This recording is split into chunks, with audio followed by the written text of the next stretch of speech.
How's it going, guys? Welcome back to Katawa Shoujo. When we last left off, we had sexy time with Hanako. I think we were at this. I'm okay.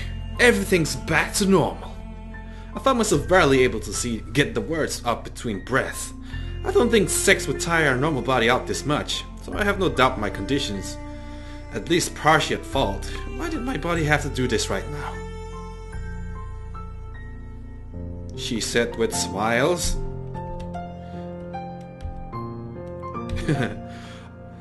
All thoughts of my heart, though, are pushed aside as I see the wide smile forming on Hanako's face. As always, I smile back without another thought. Hanako's smile has always been infectious in its almost childlike sweetness and earnesty, something that sets her apart from anyone else I know. Right now, we don't need words. Everything we want to communicate to each other, we can share just fine without them. And you fall asleep right in front of her.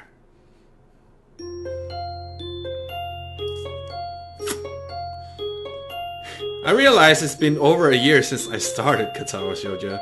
I only completed with 2 girls so far, I think. I think I'm almost done with Hanako. My eyes feel heavy as they slowly open, the light from outside making me blink a bit to let them get adjusted. My body feels like lead, and my head feels like just as heavy.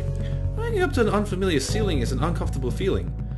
It reminds me of the first time I awoke in the dimpled white tiled ceiling of the hospital. It's only after spending a few seconds staring up at it that I realize where I am. This is Hanako's dormitory room. I feel as though my heart stopped again. As the events of last night rushed through my head, blush rushes to my cheeks, and I shut my eyes once more. I'm sorry for the red flashes, XSplit is bugging me again. There's a very little point to getting myself worked up in this earlier though, so I try to push such things out of my mind for now. I roll my head to the side to see if Hanako's where she was when I drifted off to sleep. All that's there now is an empty space on the bed and the room beyond. I sluggishly sit up and rub my eyes before pinching the bridge of my nose and looking around the room. Blah, blah, blah, blah, blah, blah. The only person here is me. I'm still bereft of my clothes, and after a quick scan of the room, of the floor for them, I noticed that they are neatly folded in a corner of the room. Try as I might, I can't see Hanako anywhere. The full packet of the condoms been removed too, presumably put into a bin. With a great yawn, I get myself out of bed and quickly look for some underwear. I grimace a little at the prospect of putting my boxes back on after yesterday's efforts did a job on them, but I don't have much choice. Taking advantage of the fact that I had some time without anyone around, I get myself dressed for the coming school day in short order. And then I'm alone. Without anything more to busy myself with, my mind becomes focused on the fact that I'm standing in another person's bedroom after we spent the night together. But there's not a single sign of her around. My gut proves to be more helpful than my brain at working out this riddle. With the loud growl, it reminds me that she may as well just be getting breakfast. I would have liked to wake up next to her, but maybe it's a good thing that I have a few moments alone. Hanako's room, as always, is quite bleak in appearance. There are precious few decorations and practically no personal artifacts that aren't hidden away in cupboards and drawers. She's lived here for 3 years, but the room looks as if they've barely been occupied for a single day. I shouldn't overthink this. She might just like living this way, as some do. Having the ability to put such low stock in physical possessions does have its advantages. But even so, it feels a little disconcerting given her past. She said she viewed herself as having had her life on hold while she was at an orphanage. She certainly lives as she still does, but after what happened last night, it's pretty hard to imagine that she still thinks that way. The sound of the door handle cracks through my thoughts, and I turn to face it. Sure enough, Hanako comes through and shuts the door behind her. She has what seems to be 2 microwaved instant meals in her hands, so this is a little difficult. Good morning, Hanako. Morning! She gives a little bow before making her way to her desk, setting down both plates. I can now see them in a small satay dishes. Their contents steaming, with a fork stuck inside the rice of each. She gives thanks to her I give it to her for bringing. I give thanks to her for bringing them in, and we each take one and get down to eating. She sits on her desk chair while I sit on this side of the bed. I don't like talking while eating, so the silence between us isn't annoying in and of itself. It's the fact that it only exists because we don't quite know what to say to each other. And that's off-putting. Hanako glances towards me every so often as she eats. I only notice her doing so because I'm doing just the same thing. We're eating together as if we were a couple. We even had sex last night. First for the both of us. Something feels wrong though. Maybe that's why we can't say even a word to each other as we finish our plates and leave them in the sink. Maybe that's why we leave Hanako's room without holding hands or making small talk. Maybe that's why it feels like we were further apart than we ever been before. We entered the classroom together. Neither of us has so much as glancing at each other. Just after we do so, I realize this may be been a mistake. She suddenly lifts her eyebrow at the sight, her suspicions raised. We reach the center of the aisle between the classroom desks and look to each other. I'm not quite sure what I should say. Does she want me to address her as a girlfriend? I didn't think about our relationship was... Oh, that's why this feels so strange. See you. Okay. I awkwardly hold up a hand as we part and take our seats at our respective desks. I can't even look back to her out of embarrassment. I feel like the gulf between Hanako and I is because of me. Sneaky. She suddenly begins to make her way towards me, but then Muto enters the room.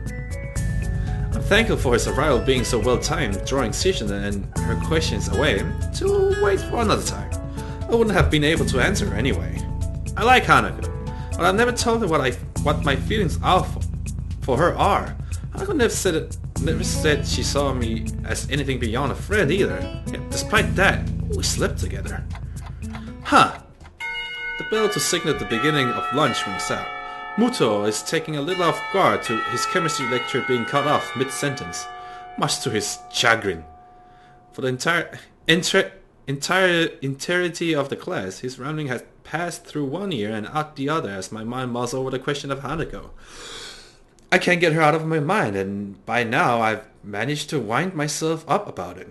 I realized that she never said yes to what we did. She didn't say no either, but would she have been able to? She's extremely submissive at the best of times, and no doubt it took her gargantuan effort to show me her scarring. I decided to try and at least make conversation with her. That would be better than the monosyllabic communication that's been the most we've managed between each other so far today. I walk to her desk intending to chat, but she awkwardly blushes and looks down even before I come up to her. I take a breath to speak, but find myself lost for words. What in the world should I say to her? Hearing approaching footsteps, I turn to see Shizuna and Misa already making their way towards us, no doubt with the intent of to start asking troublesome things. A couple of other classmates are looking at us and gossiping between themselves as they throw sidelong glances. They must also have noticed Hanako and I coming together earlier. I open my mouth to reassure Hanako, but she preempts me. I gotta go do something. Woo! Gotta go fast! She gets out of her chair and dashes for the door. A couple of books and pens that were on the desk are falling to the floor in her rush. Not many people seem to care about this event. A few people look around to see what all the fuss is about. I'll go back to what they were previously doing soon after. I'm left surprisingly looking at the door that Hanako disappeared out of. The idea of running after her passes through my mind, but I'm fairly sure that Hanako can run faster than I can. And besides, what would I say to her once I caught up anyway? Eventually, I simply crouched down and began picking up the items that had fallen to the ground from her desk. I feel low in every way, reduced to this as students pass by me on their way out of the room. I feel a tap on my shoulder. I look up to see Shizuna and Misha looking at me. Curiosity about the situation written on their faces, mixed with a slightly apologetic look at the idea that they are partially responsible for what just happened. Hit-chan, if we can help at all, I just shake my head. This isn't a matter for them.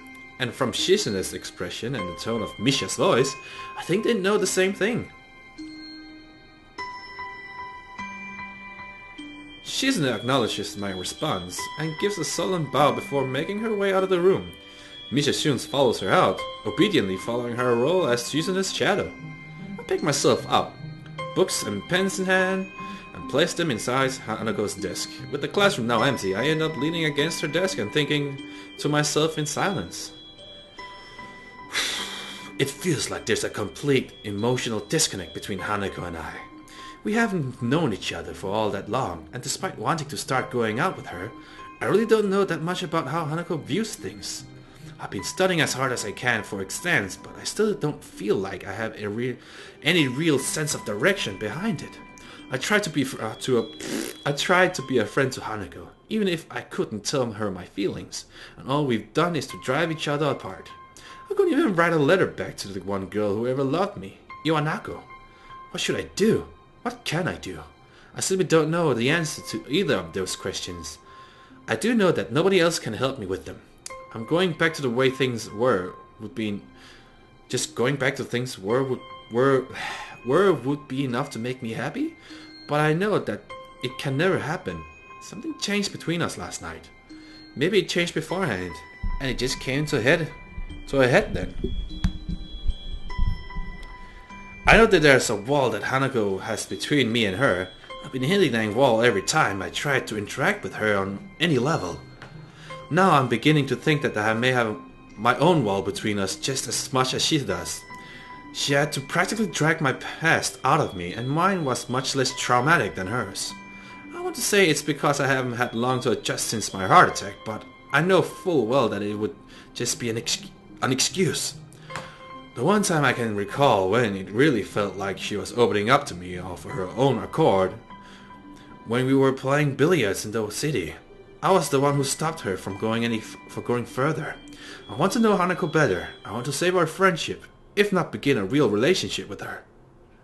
My mind begins to tick as I sit against her desk, thinking to myself in the empty classroom that we've spent so much time together. I have to talk to Hanako.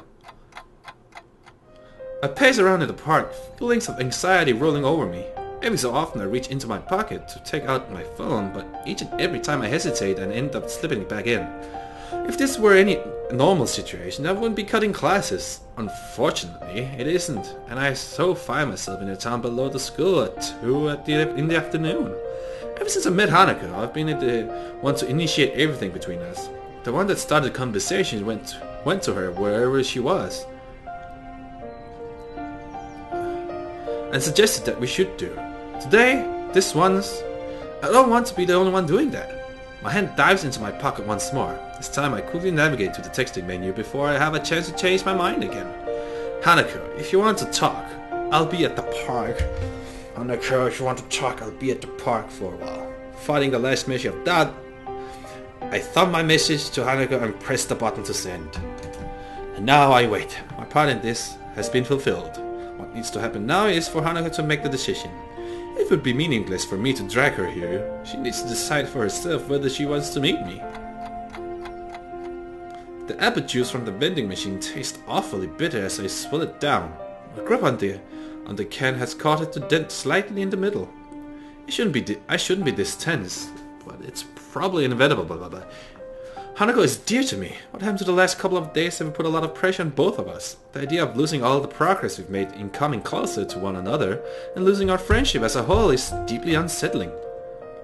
But even then, I still don't really know how close we are. We may have had sex, but before that, all I knew us to be was friends. Maybe we are more than that. But if so, I never realized it. Maybe that's why I feel so uneasy right now. I don't understand Hanako despite all the time we spent together. The minutes are ticking by and I still have no idea whether she'll show up. Hisao? I pause for a moment, almost not believing that I'm hearing the voice that I'm hearing. I drop the can and stand up with a start. Hanako. We look at each other for a few seconds before Hanako becomes too embarrassed to maintain eye contact and begins to nervously fiddle with her roughly cut lock of hair covering the side of her face. I don't want to see Hanako in her room by myself after her breakdown. I had no idea what to say. I was fine then. All either was each other's presence. Now though, I feel like I need to talk to her directly. I want to break down this wall between us, before it forces us apart for good. Hanako, what we did that night, how should I interpret that? Hanako stops playing with her hair and looks at me. Her head cast slightly downwards. She looks ashamed, which is probably a good mirror of how I would look now if I weren't so concerned. I thought you might eventually go away if I was the only one. If I was the only someone you needed to protect. I thought that if I let you do that, you might see me as someone more than that. My first reaction is disbelief, but I did do it with her, after all. I had plenty of opportunities where I could have stopped things, stepped back and questioned what we were doing. In the end, though, I didn't. A horrible feeling rises in the pit of my stomach. She offered herself to me because of what she thought I wanted, and now it feels like I took advantage of her. She may have been willing, but only on a false premises. I've never been good at hiding my emotion from physically showing, and now it's no different. Hanako looks down once more, a strange mixture of depression, regret, and sickness written to her face. Thick silence hangs in the air, save for the breeze blowing through the trees around us. I knew you couldn't look at me that way. Hanako's words are said in little more than a whisper, seemingly directed just as much at herself as to me. In what way? What do you mean? All I ever was to you was a useless person. Just someone to protect. Someone like a child. I wanted to be more to you than that, but after so long, I got used to it. The tone of her voice is unlike any I've heard her use before. She sounds disgusted. Not at me, but at herself. After I came out of my room, I thought that you had started drifting away. I felt like I was going to lose you because you wanted somebody you could have that kind of relationship with. You were more quiet in school than before, and you were getting on so well with Yuko. I thought that I might lose you. She thought I was bored of her because I wanted a romantic relationship? But we're friends, right? I wouldn't just abandon you like that, even if what you're saying was true. Friendship was something I thought I'd given up on. I stopped believing in others after what happened after that accident. Before the accident happened, I got on well with people and other children. I didn't have many friends, but I didn't mind because I cherished the ones that I had. Afterwards, though, I was called names by the others and teased a lot. It hurt really deeply. The teachers tried to help, but they couldn't do much, and even many of them recoiled just at the sight of me. Among those calling me names and teasing me were the ones that I thought were my closest friends. From then on, I believed that it didn't matter if nobody else acknowledged me. All my existence ever did was make people troubled. After all, it was easier if I just didn't exist. But after meeting Lily and then you, I tried, but I couldn't make myself think that way again. All that time she didn't trust me. She thought, just like everyone else in her life had, that she was worthless. Someone to throw away once I got bored of being with her. That hurts. That's the one kind of person I never ever wanted to be seen as, because I know better than most just how horrible it feels to be thrown away by those who I thought liked me. She's cracking from the memory she's breaking up. I feel useless, completely unable to console her. In a strange way though, I am almost thankful that she's allowing me to do this, to know this. The wall between us is going away, even if it hurts so badly to bring it down. Hanako, if you just had told me. Was I wrong? Of course she wasn't. Hanako wasn't wrong. It's difficult to force myself to admit this, but I know trying to deny it is pointless. To me, and to Lily, she was someone we tried to protect. She had become to me what I'd become to my friends after my heart attack. A broken person. I liked her. Possibly even blah. But I never acted on that precisely because I thought she was so fragile. I mean, I don't look at you that way now. I got worried about you after what happened to you in class, and I thought I should try to protect you. When you locked yourself in your room though, I got afraid. I thought you were rejecting me, and it forced me to think a lot about different things. I wasn't rejecting you! She blurts it out with an almost scared tone in her voice, taking me off guard. She quickly becomes embarrassed by her outburst, before clenching her fist and working through what she wants to say in her mind. I will never do that. Not to you. Even though I was scared, even though I tried to push you away, you still tried to get closer to me. I locked myself away because I was just a burden to you, to Lily, to everyone. Every birthday was the same. Everyone doing the best to pretend that I mattered. Everyone pretending every night everything was alright. For that one day of the year. I didn't want to exist, but they wouldn't let me. Even after meeting Lily, everything was the same. I was as useless as I've always been, unable to do anything for her or for myself. I didn't want to be the same way to you. Nina and I were completely wrong. For what she said, everything we did for her, it would have only made her feel worse. Even what little I thought I had right about her was a complete misjudgment. After you locked yourself in your room, I decided to try to work out my past as well and sort out my future. I didn't know how to deal with these things I'd lost by coming to Hanako, so I was trying to sort them out myself. I thought it will help us become better friends if I did that. Silence hangs in the air again. I try to keep looking at her, but I can't. I feel really low, and though I want to apologize, I don't know how I possibly could. I hear her take a deep breath and only look back to her after hearing her drop to the ground.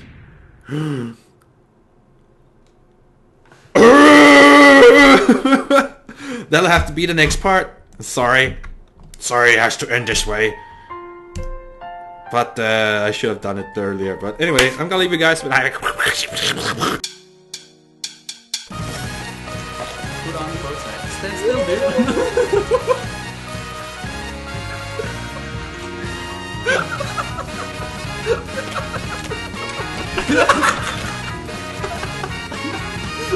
Come on!